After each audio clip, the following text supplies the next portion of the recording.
واللہ غالب علی امرہ ولکن اکثر الناس لا یعلمون الصلاۃ والسلام علیک یا سیدی یا سیدی یا سیدی یا رسول اللہ وعلی آلک واصحابک یا حبیب اللہ۔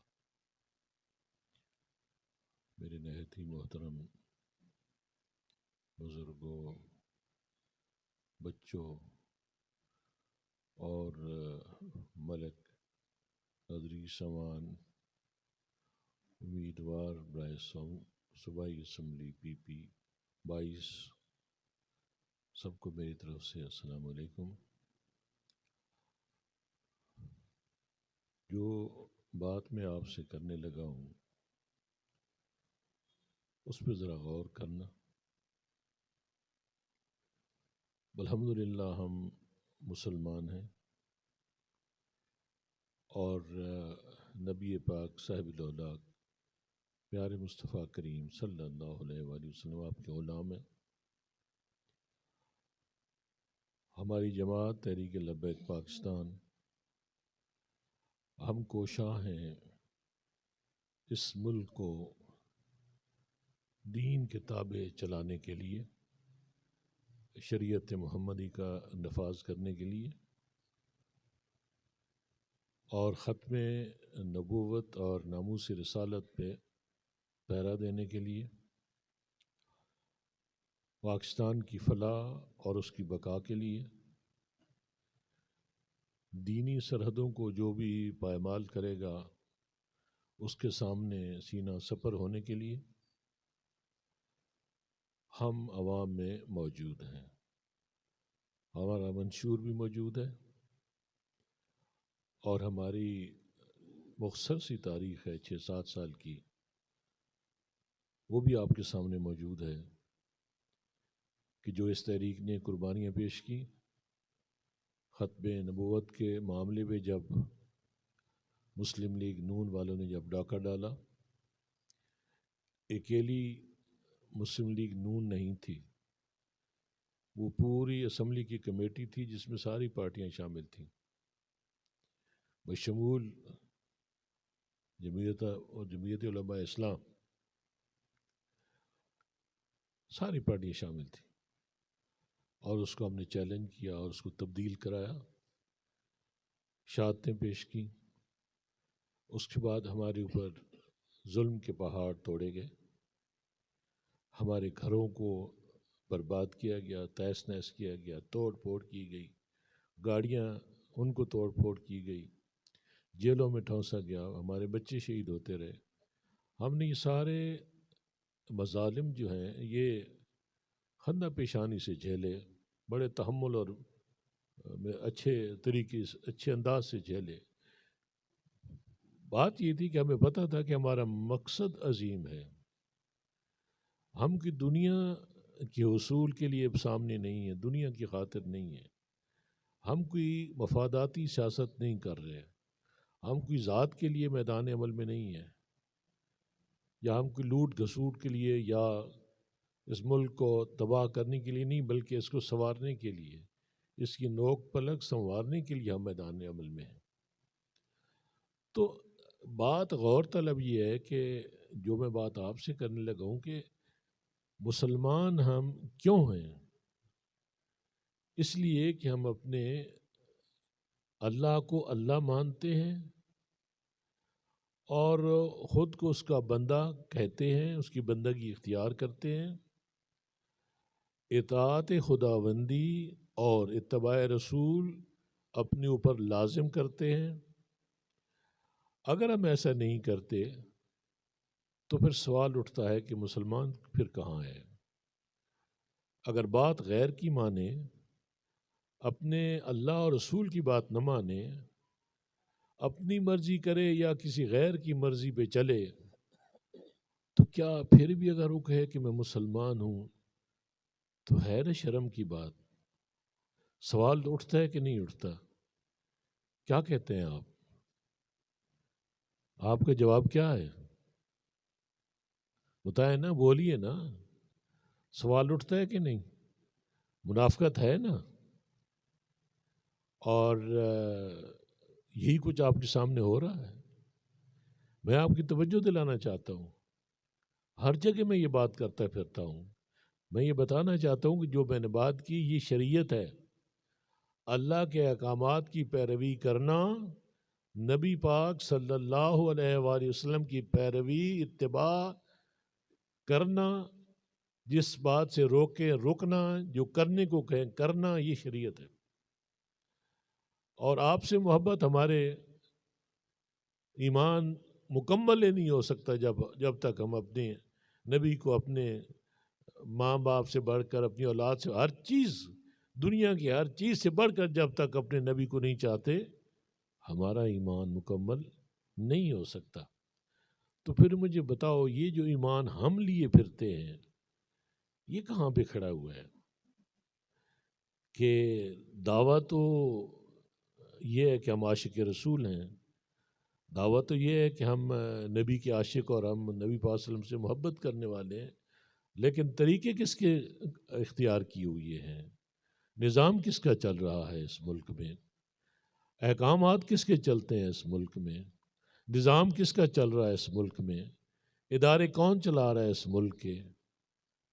تمام کے تمام یہود و نصارہ کے طریقے، نظام یہود و نصارہ کا، اپنا نظام ہوتے ہوئے، اور ہمارا وہ نظام جو انسانوں نے نہیں بنایا، وہ نظام جو میرے رب نے بنا کر ہمارے لیے بھیجا، وہ نظام جب ہم اس کو چھوڑ دیتے ہیں اور غیر کے نظام کی طرف چلے جاتے ہیں، تو پھر میں سوال آپ سے دہراتا ہوں، پھر مسلمانی کہاں ہے؟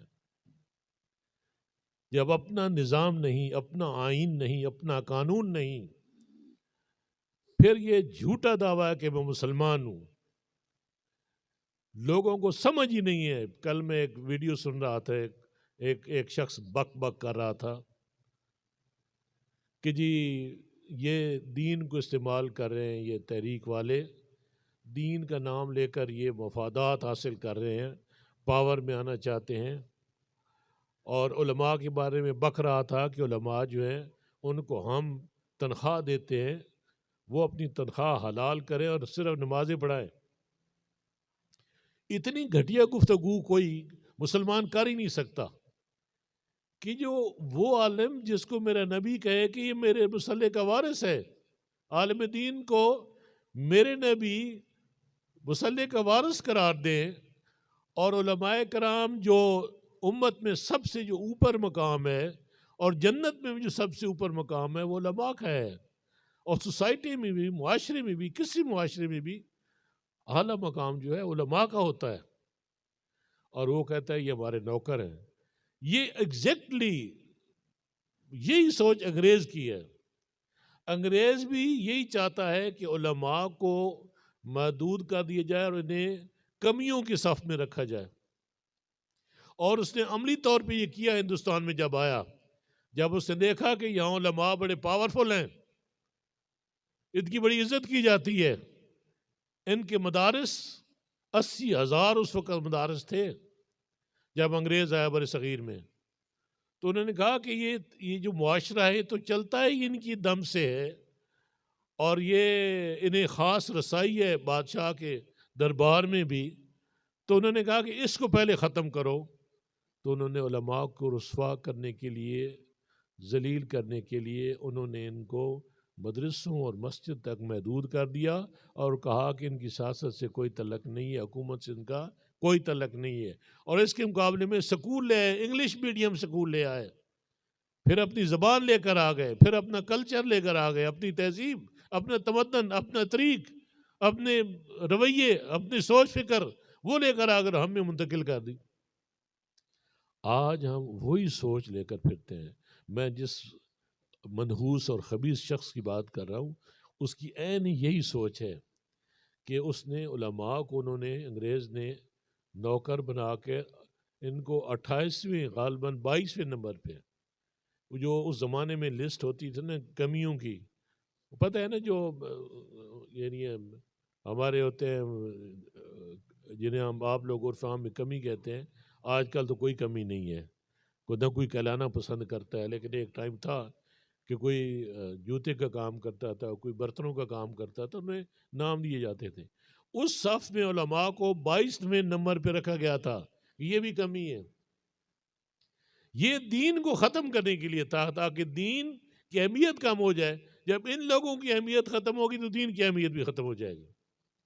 بہرحال میں اس میں تفصیل میں نہیں جانا چاہتا، لیکن میں اس شخص کا سوچ جو ہے، مجھے اس پہ حیرت ہوئی کہ یہ مسلمان کی سوچ نہیں ہے، یہ وہ سوچ ہے جو انگریز منتقل کر کے گیا ہے اس بر صغیر میں مسلمانوں کو، اور اپنا نظام چھوڑ گیا ہے، اور اس نظام کو چلانے کے لیے اپنے گماشتے چھوڑ گیا ہے، اپنے پٹھو چھوڑ گیا ہے، گھٹیا لوگ چھوڑ گیا ہے، جو کہتے ہیں ہم مسلمان ہیں، لیکن اصل میں غلام کس کے ہیں؟ یورپ کے ہیں اور امریکہ کے ہیں۔ امریکہ ہی ہماری حکومتیں بدلتا ہے، امریکہ ہی ہمارے نظام کو چلاتا ہے۔ جمہوریت کے لیے ہر سال لاکھوں کروڑوں اربوں ڈالر دیتا ہے کہ اس نظام کو زندہ رکھنا ہے، اس نظام کو چلاؤ، کوئی اور اس کے مقابلے میں نہ لے کر آ جاؤ، اسلام کو نہ لاؤ اس کے مقابلے میں۔ وہ یہ ہم پہ حملہ ہو چکا ہے، اور ہم اس میں گرفتار ہو چکے ہیں اور برباد ہو چکے ہیں، ہماری نسلیں برباد ہو چکی ہیں، ہمارے سامنے سب کچھ بربادی ہے۔ آج ہمارے بچے کدھر جا رہے ہیں، ہماری بچیاں کدھر جا رہی ہیں؟ کالجز کا ماحول کیا ہے، یونیورسٹیوں کا ماحول کیا ہے، سکولوں کا ماحول کیا ہے؟ وہاں کیا سکھایا جاتا ہے؟ ڈانس سکھایا جاتا ہے، میوزک سکھایا جاتا ہے، یہ سارے طریقے انگریز کے ہیں، اور ہم نے یہ برداشت کر لیا ہے، ہم اس میں شامل ہو چکے ہیں سارے معاملے میں۔ جب کوئی برائی آتی ہے تو سب سے پہلے اس کو جو صاحب نظر لوگ ہوتے ہیں، جو ایمان والے ہوتے ہیں، جو علماء ہوتے ہیں، وہ اس کو روکتے ہیں، اور عوام الناس ناسمجھی کی بنا پر اس برائی کو قبول کر لیتے ہیں۔ پھر آہستہ آہستہ علماء بھی اس میں چلے جاتے ہیں، اور پھر وہ برائی جو ہے وہ سند کا درجہ لے لیتی ہے۔ پھر ہم کہتے ہیں اس سے تو کچھ فرق نہیں پڑتا ہے، یہ گانے بجانے سے، یہ تو تفریح طبع ہے بھائی، یہ تو فن ہے بھائی، یہ ناچنا، یہ گانا، یہ فلمیں، یہ ڈرامے، یہ تو فن ہے، یہ تو کلچر ہے، مختلف نام دے کر۔ ہے کیا؟ ہمیں ایمان سے خالی کرنا، ہمیں بے ایمان کرنا، ہمارے بچوں کو تباہ کرنا۔ میرے دوستو، میں سیاست میں ہوں، میں آپ کے پاس آیا ہوں، میں صرف آپ کو جگانا چاہتا ہوں، میں آپ کے ضمیر پہ ٹھوکریں مارنا چاہتا ہوں کہ جاگو، اس نظام کو بدلنے کے لیے ہمارا ساتھ دو،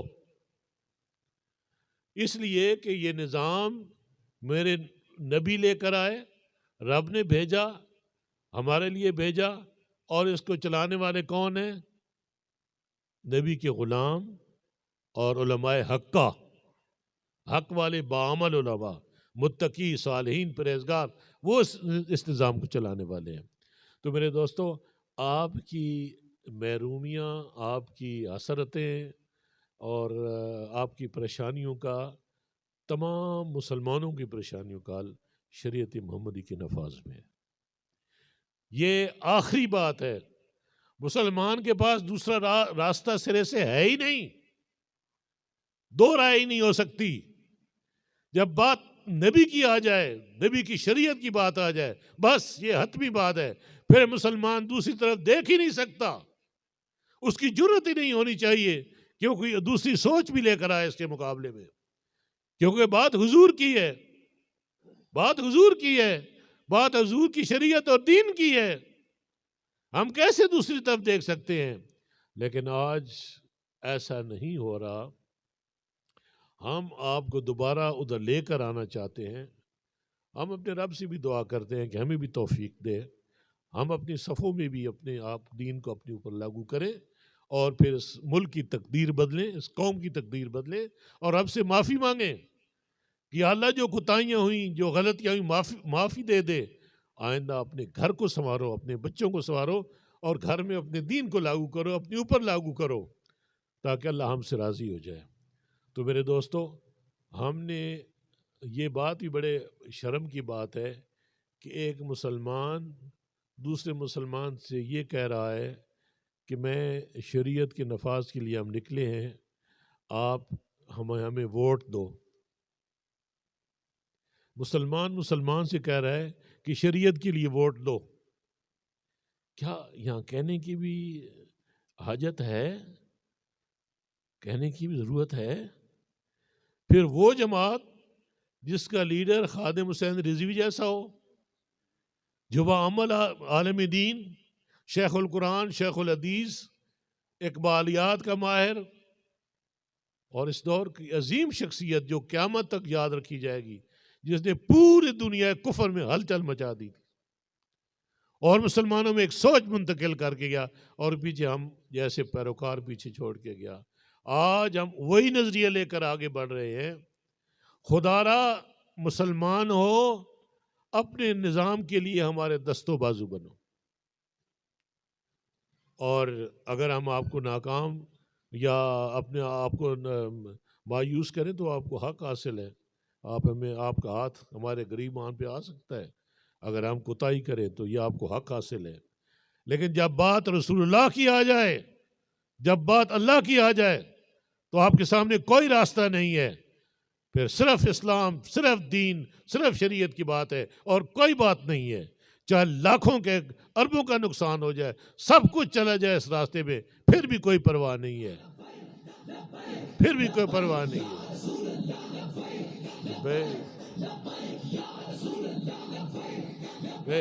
لبیک یا رسول اللہ. تو میرے دوستو، ہم اپنے ضمیر کو جھنجھوڑیں. آپ بھی، آپ یہ کیا بات کرتے ہیں جی؟ یہاں پہ بجلی لگوا دو، یہاں پہ کھمبا لگا دو، یہاں پہ نالی بنا دو، یہاں پہ گیس کا کنیکشن دلا دو. آپ اس پہ اپنے ایمان کا سودا کرتے ہیں اور دیکھتے نہیں ہیں کہ آپ کس کو دے رہے ہیں. وہ بندہ آپ کے پیسے آپ پہ خرچ کرتا ہے اور احسان بھی جتلاتا ہے اور آپ کو خرید لیتا ہے، اور دوسرا کام کیا کرتا ہے؟ وہ پھر اپنا پیٹ بھرتا ہے، پھر دوزخ بھرتا ہے اپنا. اگر آپ کے لیے کروڑ خرچ کرتا ہے، وہ بھی گورنمنٹ سے لے کر، تو اپنے لیے وہ 50 کروڑ بنائے گا. یہ مفاداتی سیاست. ہماری سیاست جو ہے وہ دین کی تابع ہے. ہم جو بات کرتے ہیں وہ دین کو سامنے رکھ کے بات کرتے ہیں. ہم اپنے آپ کو اگر تولتے ہیں تو شریعت کی تکڑی پہ تولتے ہیں، شریعت کے ترازو میں تولتے ہیں خود کو، پھر بات کرتے ہیں.